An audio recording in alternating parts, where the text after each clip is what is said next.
اللہ کا عذاب ان ظالم بادشاہوں پر بھی آئے گا جو ان کی موتوں پر دیکھ کر تماشے کر رہے ہیں.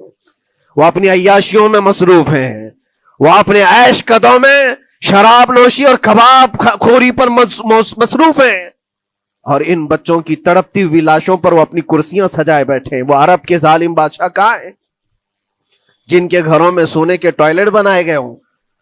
سلام ہے ان غزہ کے مظلومین کو. اور وہاں تو بچے، مرد تو مرد، عورتیں.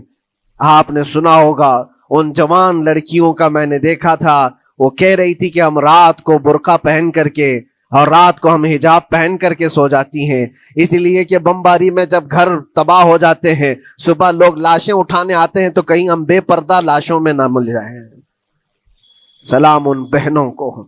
آج وہ عورتیں سبق لیں ان سے جن کو اللہ نے ہر طرح کی نعمتیں دی ہے. تمہارے گھر میں جائیداد بے پناہ ہے، مال و دولت بے پناہ ہے، کپڑے روز بدلنے کے لیے تمہارے پاس ہیں، سب رکھ کر کے تم عورتوں کو آج ہم بازاروں میں جو بے پردہ دیکھتے ہیں، یہ شادی محلات میں ہر جگہ جو عورتوں کی بے حیائی اور بے پردگی دیکھ کر پھر میں سوچتا ہوں سلام ان بہنوں کو جو موت کی رات بھی حجاب ہٹانا نہیں چاہتی، اس لیے کہ دنیا سے جائیں تو اللہ کی بارگاہ میں حجاب کے ساتھ جائیں.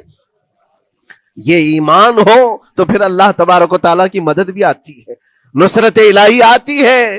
مجھے بتاؤ میرے عزیزو، 50,000 کا خون کر دینے والا وہ ظالم اور غاصب اسرائیل، وہ اپنے 200 قیدیوں کو چھوڑا کیوں نہیں سکا؟ وہ حاصل کیوں نہیں کر سکا 200 لوگوں کو؟ بلکہ ان میں سے 5 لوگوں کو کیوں نہیں حاصل کر سکا؟ 50,000 کو قتل کر ڈالا، اور وہ بھی سیویلینز کو، شہریوں کو جن سے تمہارا مقابلہ ہے، ان کی موت کی تو کوئی خبر ہی نہیں آتی. جو تم سے برسر پیکار ہیں، جو لڑ رہے ہیں، ان کے موت کی خبر نہیں آتی. بچوں کی موت، عورتوں کی موت، ہاسپٹل میں موت، یہ سارا جو ناچ دیکھا گیا ہے 15 مہینے سے ہم دیکھتے آئے. لیکن افسوس اس بات کا ہے میرے عزیزو، اللہ کا عذاب ان ظالم بادشاہوں پر بھی آئے گا جو ان کی موتوں پر دیکھ کر تماشے کر رہے ہیں. وہ اپنی عیاشیوں میں مصروف ہیں، وہ اپنے عیش قدوں میں شراب نوشی اور کباب خوری پر مصروف ہیں، اور ان بچوں کی تڑپتی ہوئی لاشوں پر وہ اپنی کرسیاں سجائے بیٹھے ہیں. وہ عرب کے ظالم بادشاہ کہاں ہیں جن کے گھروں میں سونے کے ٹوائلٹ بنائے گئے ہوں، جو سونے کی کرسی پر بیٹھ کر کے حکومت اور تخت بچھاتے ہوں؟ میرے عزیزو، ان کی بھی پکڑ آنے والی ہے، آپ انتظار کرو، کیونکہ اللہ تعالیٰ قرآن میں فرماتا ہے وَسَيَعْلَمُ الَّذِينَ ظَلَمُوا أَيَّ مُنْقَلَبٍ يَنْقَلِبُونَ. ان قریب ظلم کرنے والے یہ پہچان لیں گے کہ اللہ ان کو کس پلٹی میں گرائے گا، وہ کس پلٹی میں، کس کھائی میں جا کر کے گریں گے. اندازہ کرو، ظالم صرف وہی نہیں ہے جو بمباری کرتا ہے اور قتل عام کرتا ہے، ظالم وہ بھی ہے جو تماشائی بن کر کے لوگوں کا سپورٹ کرتا ہے، ان لوگوں کو سراہتا ہے جو ظلم کر رہے ہیں. افسوس کا مقام ہے، وہ چیختے رہ گئے، چلاتے رہ گئے ہیں، اور پھر اخیر میں وہ بچوں نے پکار کر کے یہ بھی کہا ہمیں کسی جگہ سے مدد کی امید نہیں ہے، نہ ہمارے پڑوسی ملک سے، نہ کسی بہت بڑے مسلم بادشاہ سے. ہمیں امید ہے فتح کی اور مدد کی تو پروردگار عالم سے ہے. اور یقیناً مومنوں کے لیے اللہ نے یہی فرمایا وَعَلَى اللَّهِ فَلْيَتَوَكَّلِ الْمُؤْمِنُونَ، اور مومنوں کو چاہیے کہ صرف اللہ ہی پر بھروسہ کریں. میں نے دیکھا ہے میرے عزیزو، یہ دنیا صرف اور صرف لالی پاپ پکڑا سکتی ہے تمہیں، ان کے ہاں مدد کی کوئی گنجائش نہیں ہے. یہ ہمارے ساتھ کھیلتے ہیں، ان کے دلوں کے اندر سے رحم غائب ہے. یہ بچوں کی تڑپتی ہوئی لاشوں کو دیکھ کر کوئی آواز تک نہیں اٹھاتا، جو آواز اٹھانے والا اس کو کیس کر کے بند کر ڈالیں گے. جو بھی اگر مظلوموں کے لیے آواز اٹھائے، ان کا پرچم لہرائے، تو کتنے تو یہاں پر FIR ہو گئے، بند کر دیے گئے. کیوں؟ مظلوموں کے لیے آواز اٹھانا کیا یہ ہمارا رائٹ نہیں ہے، ہمارا حق نہیں ہے؟ تم ظالموں کے لیے علل اعلان بات کر سکتے ہو، ہم مظلوموں کی بات بھی نہیں کر سکتے. کیسی بات ہے میرے عزیزو، ہم جس دنیا میں جی رہے، اسی لیے میں آپ سے کہتا ہوں اٹھو، وہ گر نہ حشر نہ ہوگا پھر کبھی، دوڑو کہ زمانہ چھال اپنی چل گیا.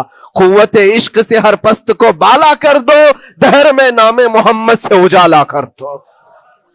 تمہارے پاس طاقت و قوت نام کی کوئی چیز ہے تو وہ ایمانی طاقت ہے، باقی کوئی چیز، کوئی طاقت و قوت تمہاری مدد نہیں کرے گی. وہ قوت ایمانی ہے جو بدر میں صحابہ کے ساتھ تھی، وہ قوت ایمانی ہے جو احد میں بھی صحابہ کے ساتھ تھی، وہ ایمانی طاقت و قوت کا جوش ہی ہے جو 4000 ہوتے تو 40,000 پہ بھاری ہوا کرتے تھے، وہ ایمانی طاقت و قوت ہی ہے جس پہ اللہ کی مدد اور نصرت آتی ہے۔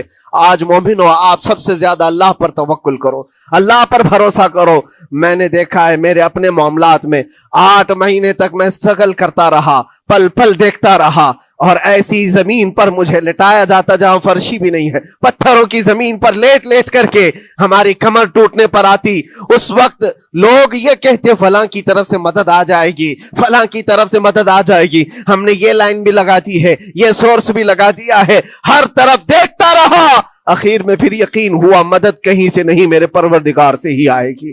اللہ ہی مدد کرتا ہے مومنوں کی، بس یہ ہے کہ صبر ضروری ہے اور تھوڑی مصیبت اٹھانا ضروری ہے، اس لیے کہ مزاج ہے اسلام کا، اسلام زندہ ہوتا ہے ہر کربلا کے بعد۔ اپنی قربانیاں دو اور قربانیاں ضائع نہیں ہوتی، رنگ لائیں گی، ہماری شہادتیں رنگ لائیں گی، ان بچوں کی شہادتیں رائے گاہ نہیں جائیں گی جو 40,000 کے قریب شہید ہو چکے ہیں، وہ رنگ لائے گی۔ فتح بیت المقدس کے لیے ان کی قربانیاں، ان کی شہادتیں ایک عظیم باب بن کر کے نکلیں گی، ایک عظیم دروازہ بن کر کے نکلیں گی۔ آپ انتظار کرنا، وہ دن قریب آ رہا ہے جس کے متعلق میرے مصطفیٰ نے بشارتیں دی ہیں۔ ایک وقت وہ آئے گا جب امام مہدی کا ظہور ہوگا اور صرف پرچم اسلام لہرائے گا۔ وہ دن آئے